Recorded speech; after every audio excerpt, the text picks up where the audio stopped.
Hello friends, नमस्कार। नियारा classes में स्वागत है आपका एक बार फिर।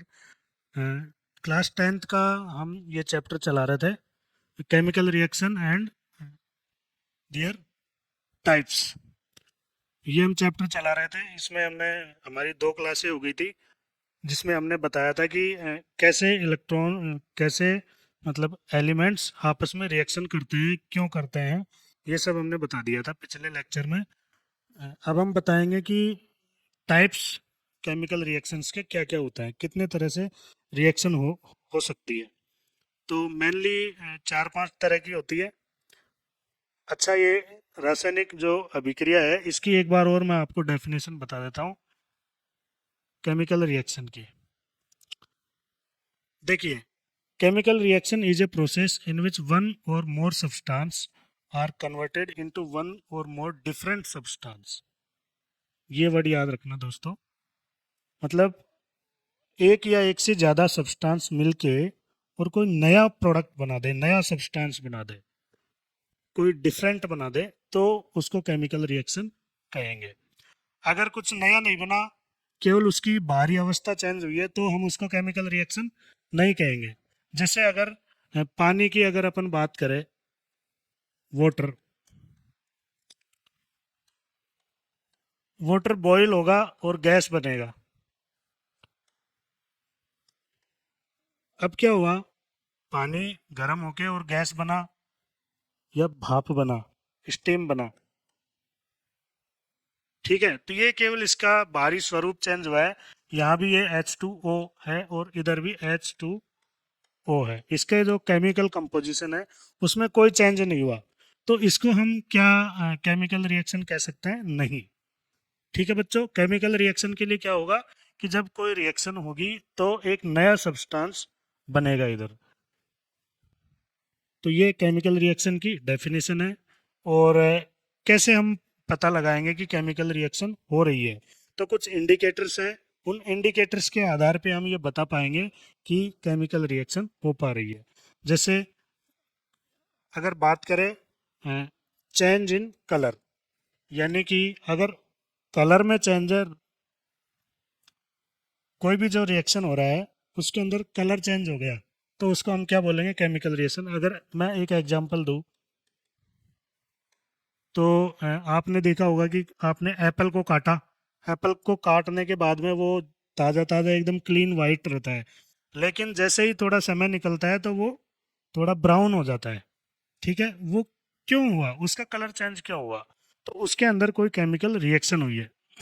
एक्चुअली क्या होता है, एप्पल के अंदर आयरन होता है। आयरन ऑक्सीजन से रिएक्शन करके और आयरन ऑक्साइड की एक परत बना लेता है एप्पल के ऊपर, इसलिए वो ब्राउन कलर की हो जाती है।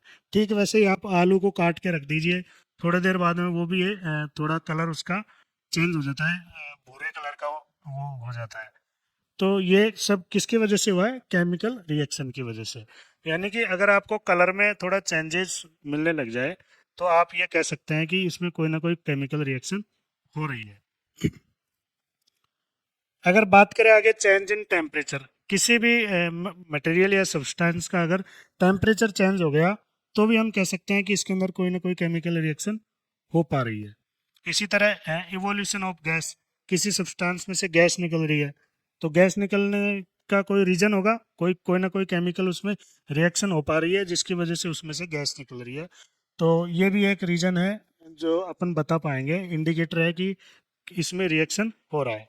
इसी तरह अगर अगला इसकी बात करें, तो फॉर्मेशन ऑफ प्रेसिपिटेट, यानी रिएक्शन होने के बाद में जो प्रेसिपिटेट बचता है, उसको भी हम बता सकते हैं कि भाई ये केमिकल रिएक्शन है। सपोज आपने लकड़ी है उसको जला दी, जलाने के बाद जो राख बची, उसको क्या, ये प्रेसिपिटेट है। तो जो प्रेसिपिटेट हमारे पास बचा, तो हम कहेंगे कि यह केमिकल रिएक्शन हुआ। एक्चुअली कार्बन जब ऑक्सीजन से रिएक्शन करेगा, यानी कि वो जल जाएगा, तो ये राख बन जाती है। इसी तरह और भी, जैसे अगर अब मैं एग्जांपल दूं, कागज़ की अगर बात करें, कागज़ को आपने जलाया, जलाने के बाद में जो वो वेस्ट मटेरियल जो बचा, तो वो क्या कहलाएगा? प्रेसिपिटेट। तो हम कह देंगे कि कोई भी रिएक्शन होने के बाद में जो भी प्रेसिपिटेट बचता है या जो भी सब्सटेंस बचता है, तो वो एक इंडिकेटर है रिएक्शन होने का। तो अब आगे बात करेंगे कि रिएक्शन के टाइप्स कितने हैं। ठीक है दोस्तों, तो ये मेनली 5 टाइप की रिएक्शन होती है। There are 5 types of the chemical reactions. The first one is the combination reaction. What is the combination reaction? Combination reaction, in the combination reaction, there are two or more than two substances are collected and make a single substance. इसको हिंदी में अगर बोले तो संयोजन अभिक्रिया, यानी कि दो या दो से अधिक सब्सटेंस या पदार्थ मिलके और एक सिंगल पदार्थ बना ले तो उसको क्या बोलेंगे? Combination reaction. इसी तरह डिकम्पोजिशन रिएक्शन। डिकम्पोजिशन रिएक्शन में क्या होगा कि कोई एक पदार्थ दो या दो से ज्यादा में टूट जाएगा। Okay, the combination reaction is the process in which a single product or substance is converted into two or more than products. It is called decomposition reaction. अगर बात करें डिस्प्लेसमेंट रिएक्शन की, तो डिस्प्लेसमेंट रिएक्शन में क्या होगा कि कोई भी एक सब्सटेंस है, उसमें आपने एक दूसरा कोई एलिमेंट या सब्सटेंस डाला, तो होगा क्या कि अगर वो ज़्यादा एक्टिव है, ज़्यादा पावरफुल है, तो वो चीज़ उस जो पहले वाला फर्स्ट प्रोडक्ट है, फर्स्ट रिएक्टेंट है, उससे रिएक्शन करके उसमें से किसी चीज़ को बाहर निकाल देगा, उसकी जगह दूसरा फिट हो जाएगा। तो ये डिस्प्लेसमेंट हो गया। डबल डिस्प्लेसमेंट में दो को रिप्लेस कर देगा। कोई भी ऐसा प्रोडक्ट दो सब्सटेंस को रिप्लेस करके और नए दो बना ले, डबल हो जाएगा। Redox reaction. रेडॉक्स रिएक्शन में क्या होता है कि एक ऐसी रिएक्शन होती है जिसमें ऑक्सीडेशन और रिडक्शन दोनों प्रोसेस एक साथ चल रहा होता है, उसको रेडॉक्स रिएक्शन बोलेंगे। इसको आगे अपन डिटेल में समझेंगे कि रेडॉक्स रिएक्शन क्या है। अब अगर बात करें एक एक की, तो अपन बात कर रहे हैं कॉम्बिनेशन रिएक्शन। इसका एग्जाम्पल है, दोनों का मैं एक साथ दे देता हूँ। इसमें थोड़ा अलग एग्जाम्पल है। यहाँ पे अपन बात करते हैं कि ये देखिए, ये कैल्शियम कार्बोनेट। कैल्शियम कार्बोनेट क्या होता है? ये पत्थर होता है। ध्यान से समझ लीजिए दोस्तों, कैल्शियम कार्बोनेट क्या एक पत्थर है। इसको हम क्या करेंगे? भट्टे के अंदर जलाएंगे। कैल्शियम कार्बोनेट ये पत्थर है, इसको जैसे ही हम जलाएंगे भट्टी के अंदर, फर्नेस के अंदर इसको जलाएंगे, तो होगा क्या कि इसमें कैल्शियम ऑक्साइड बचेगा और CO2 जो गैस है वो रिलीज हो जाएगी। CO2 गैस बाहर एनवायरनमेंट में रिलीज हो जाएगी और हमारे पास बचेगा क्या? Calcium oxide. अब आप देखिए कि यहाँ पे कैल्शियम कार्बोनेट है, इसको मैंने जैसे ही गर्म करा तो ये दो सब्सटेंस में टूट गया, कैल्शियम ऑक्साइड और कार्बन डाइऑक्साइड में। तो इसको अगर हम बात करें तो ये डिकम्पोजिशन रिएक्शन का एग्जाम्पल हो गया। अब ये क्या है? ये कैल्शियम ऑक्साइड, इसको हम अ, इसको बारीक इसका चूरा बना लेंगे। और आप जो मार्केट में जो घरों में जो आप पुट्टी करते हो, तो वो पुट्टी है ये एक तरह से। आप देखो CaO कैल्शियम ऑक्साइड, इसको भुजा चूना भी बोलते हैं। तो ये कैल्शियम ऑक्साइड है, ये इसके अंदर आप मार्केट में जाएंगे, जो पुट्टी का कट्टा आप उठा के लेके आते हो, प्लास्टर ऑफ पेरिस इसको बोलते हैं, तो वो पुट्टी है ये। इसमें क्या करेंगे अपन? इसमें थोड़ा वाटर मिलाएंगे, पानी मिलाएंगे। जब जो वर्कर होता है पुट्टी करने वाला घरों में, तो वो क्या करेगा? उसमें पानी मिलाता है। जैसे ही उसको पानी मिलाकर उसको मिक्स करेगा, तो वो क्या बन जाएगा? ये कैल्शियम हाइड्रोक्साइड बन जाएगा। ये this is the calcium hydroxide. अब आप देखिए बच्चों, ये यहाँ पे कैल्शियम ऑक्साइड और H2O यानी कि जल, पानी जो है, ये जल का फॉर्मूला है। ये कैल्शियम ऑक्साइड हो गया। कैल्शियम ऑक्सीजन ऑक्सीजन जब किसी मेटल के साथ जुड़ती है तो वो ऑक्साइड बनाती है, तो ये आप याद रखना, ऑक्साइड, कैल्शियम ऑक्साइड। और ये कैल्शियम हाइड्रोक्साइड है। कैल्शियम हाइड्रोक्साइड वो सब्सटेंस है जो एक हम जब पुट्टी करते हैं उसमें पानी डालने के बाद में जो घोल तैयार होता है, जो रेडी टू पेंट होता है वो, तो ये वो कैल्शियम हाइड्रोक्साइड है। अब आप देखिए कि कैल्शियम हाइड्रोक्साइड जैसे ही आप इसको दीवार पे लेप करेंगे, इसका वो जो पत्ती जो होती है आप उसकी सहायता से, अब क्या होगा इसके अंदर से ये जो अभी जब तक ये वेट है गीला है तब तक ये ऐसे कैल्शियम हाइड्रोक्साइड रहेगा, लेकिन वायुमंडल में जो कार्बन डाइऑक्साइड गैस है, इस कार्बन डाइऑक्साइड गैस के साथ ये रिएक्शन करेगा और एक नया सब्सटेंस बना लेगा, क्या, कैल्शियम कार्बोनेट प्लस इसके अंदर से H2O, ये वापस से उड़ जाएगा, यानी कि पानी इसमें से वापस उड़ गया। CO2 जैसे ही रिएक्शन करेगी इससे कैल्शियम कार्बोनेट, यानी कि जहाँ से हम शुरू हुए थे कैल्शियम कार्बोनेट जो पत्थर था, ये वापस से वही पत्थर बन चुका है। अब क्या होगा, दीवार पे वो एक तरह से पत्थर हमने चढ़ा दिया है। ठीक है फ्रेंड्स, तो ये आपने एक नई चीज़ पढ़ी होगी कैल्शियम कार्बोनेट की। तो अब आप देखिए कि ये डिकम्पोजिशन ऑफ रिएक्शन हो गया कैल्शियम कार्बोनेट का, ये दो सब्सटेंस में टूट गया। ये फिर कैल्शियम ऑक्साइड H2O के साथ मिलकर इसने कैल्शियम हाइड्रोक्साइड बना लिया, और कैल्शियम हाइड्रोक्साइड ने कार्बन डाइऑक्साइड के साथ रिएक्शन की और वापस से कैल्शियम कार्बोनेट बना दिया, और जो वाटर है वो वाटर बना दिया, ये वाटर वापस से वायुमंडल में उड़ जाएगा। हमारे पास वापस क्या बच जाएगा, कैल्शियम कार्बोनेट। तो एक तरह से हमने कैल्शियम कार्बोनेट की परत चढ़ा दी है हमारे घरों में, और इसके ऊपर फिर हम कलर कर देते हैं। ये दोनों हो गई डिकम्पोजिशन और कॉम्बिनेशन रिएक्शन। अब हम आगे बात करते हैं next, displacement reaction. Displacement reaction क्या है कि इनमें जैसे ही ये मोर रिएक्टिव एलिमेंट, जो ज्यादा रिएक्टिव एलिमेंट है वो डिस्प्लेस कर देगा लेस रिएक्टिव एलिमेंट को, और एक नया प्रोडक्ट बना लेगा। उस इस प्रोसेस को क्या बोलेंगे, डिस्प्लेसमेंट रिएक्शन। ओके बच्चों, इसमें अगर मैं एग्जांपल दूं तो कैल्शियम सल्फेट होता है ये। कैल्शियम सल्फेट के अंदर जैसे ही आप जिंक को डालेंगे, तो चूंकि जिंक की ज्यादा रिएक्टेंट है, ये ज्यादा रिएक्टिव एलिमेंट है, तो ये यहाँ से कॉपर को हटा देगा और सल्फेट के साथ खुद जुड़ जाएगा, और ये जिंक सल्फेट बना लेगा, जिंक सल्फेट, और यहाँ से कॉपर अलग हो जाएगा। ये डिस्प्लेसमेंट रिएक्शन है। तो आप देखिए कि कॉपर सल्फेट के अंदर से अगर आपको कॉपर अलग निकालना है तो आपको जिंक उसमें डालना पड़ेगा, आपको शुद्ध कॉपर मिल जाएगा। तो ये जो हमने पिछला चैप्टर पढ़ा था धातुओं का सांद्रण, उसमें भी बताया था कि कॉपर को कैसे अलग किया जाता है। तो कॉपर सल्फेट एक अयस्क है, उसमें से आप उस कॉपर अगर निकालोगे तो आपको जिंक के साथ रिएक्शन करवानी पड़ेगी, तो यहाँ से जिंक सल्फेट बन जाएगा और शुद्ध कॉपर आपको मिल जाएगा। नेक्स्ट है double displacement reaction. Double displacement reaction में क्या होगा कि दो कम रिएक्टिव एलिमेंट है, वो दो ज़्यादा जो मोर रिएक्टिव एलिमेंट है उनके साथ डिस्प्लेस हो जाएंगे। Exchange of ions between two reactants.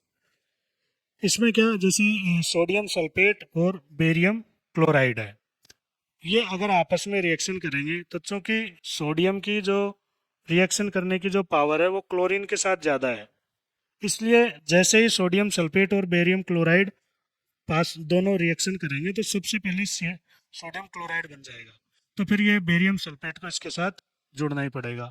तो ये बेरियम सल्फेट इसके साथ जुड़ जाएगा, सोडियम क्लोराइड इसके साथ मिल जाएगा ये। तो ये अपना डबल डिस्प्लेसमेंट रिएक्शन हो गई। अगर आगे की बात करें हम तो रेडॉक्स रिएक्शन क्या है। देखिए बच्चों, redox reaction very important reaction है। बहुत बार एग्जाम में आती है, क्लास 10th का अपन ये चैप्टर पढ़ा रहे हैं। बच्चों देखो, रेडॉक्स रिएक्शन क्या होती है इसको ध्यान से पढ़ो। ये reactive reaction where oxidation and reduction simultaneously, अगर किसी भी रिएक्शन के अंदर ऑक्सीडेशन और रिडक्शन दोनों एक साथ हो रहे हो तो उसको हम बोलेंगे रेडॉक्स। रेडॉक्स का मतलब है रिडक्शन और ऑक्सीडेशन, रिडक्शन प्लस ऑक्सीडेशन, इससे मिलके बना है रेडॉक्स। ओके बच्चों, रिडक्शन प्लस ऑक्सीडेशन,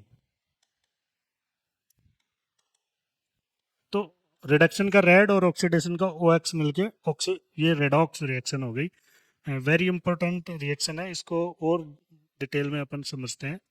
देखिए रिडक्शन क्या होता है, सबसे पहले तो ऑक्सीडेशन। ऑक्सीडेशन है कि किसी भी एलिमेंट या सब्सटेंस के साथ ऑक्सीजन जुड़ जाए, ऑक्सीजन रिएक्शन कर ले, उसको बोलेंगे oxidation. Addition of oxygen with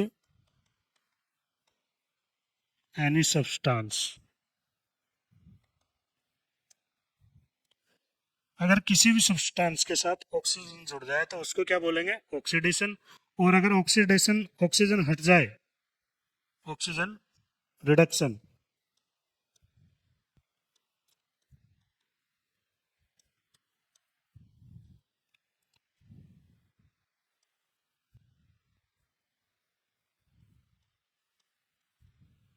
remove the oxygen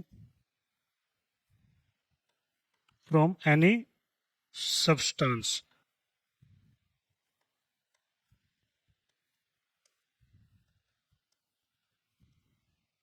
अगर किसी भी सब्सटेंस में से ऑक्सीजन हट जाती है उसको रिडक्शन बोलते हैं। अब आप देखिए, पहले भी मैंने बताया था दोस्तों कि दुनिया में हर एलिमेंट, हर मेटल का ऑक्सीडेशन होता है। इवन हमारी जो बॉडी है, हमारी बॉडी का भी ऑक्सीडेशन हो रहा है। ऑक्सीडेशन की वजह से ही हमारी लगातार उम्र घट रही है। अगर ऑक्सीडेशन ना हो तो हम बिल्कुल अमर हो जाएं, हम कभी भी बूढ़े नहीं हो। तो ये ऑक्सीडेशन की वजह से ही हमारी दिनों दिन उम्र कम हो रही है। इसी तरह कोई मेटल है, मेटल को अगर वो खराब हो रहा है तो किसकी वजह से होगा, वो ऑक्सीडेशन की वजह से।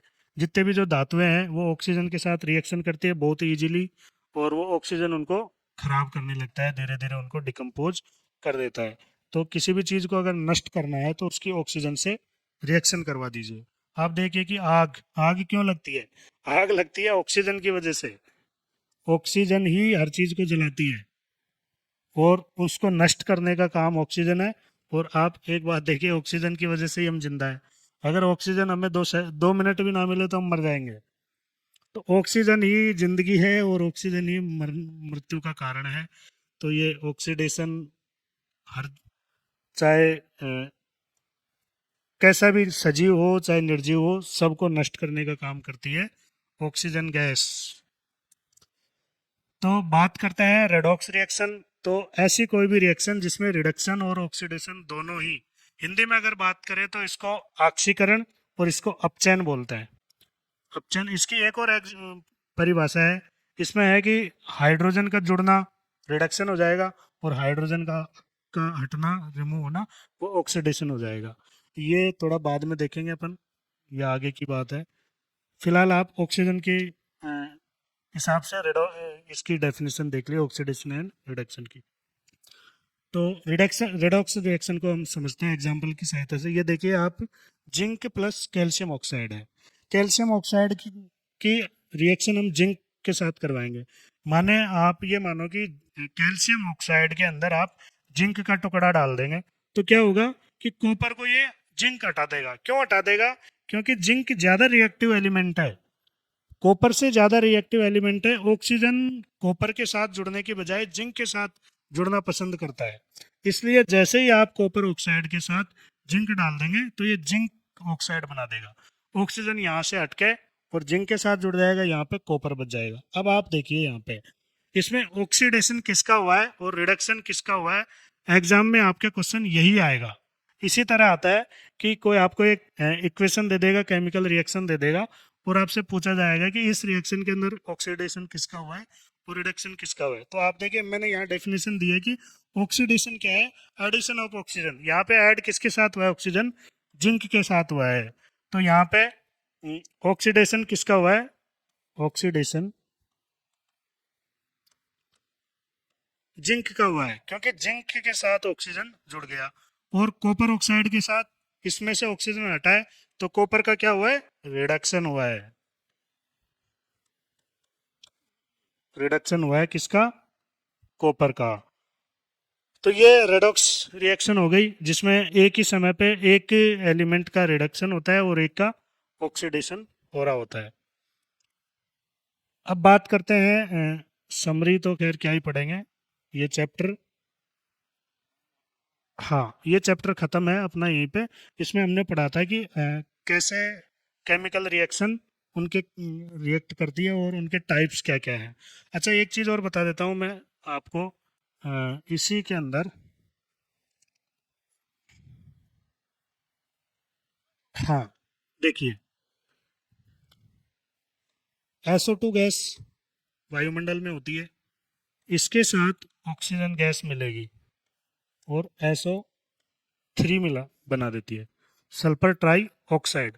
ये किसी विशेष टेम्परेचर पे बनती है। SO2 ऑक्सीजन के साथ जनरली नहीं जुड़ती, लेकिन कोई एक फिक्स टेम्परेचर मिल जाए तो ये SO3 बना लेगी। अब क्या होगा, SO3 जो है ये H2O के साथ मिलती है जैसे ही, तो ये बनता है H2SO4। ये होता है सल्फ्यूरिक सल्फ्यूरिक एसिड, दुनिया का सबसे खतरनाक एसिड सल्फ्यूरिक एसिड है ये सल्फ्यूरिक एसिड हमारी आंखों के अंदर भी बनता है। कैसे?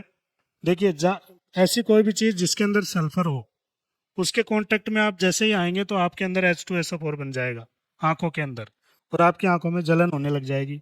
आप कभी अगर आपने सरसों सरसों का अगर तेल निकलवाया है, या फिर ऐसी किसी फैक्ट्री के पास गए हैं जहाँ पे सरसों का तेल निकलता है, या फिर घरों में आप सरसों का तेल यूज लेते होंगे, जैसे ही उसको पकाते हो तो उसमें से सल्फर उड़ने लगता है।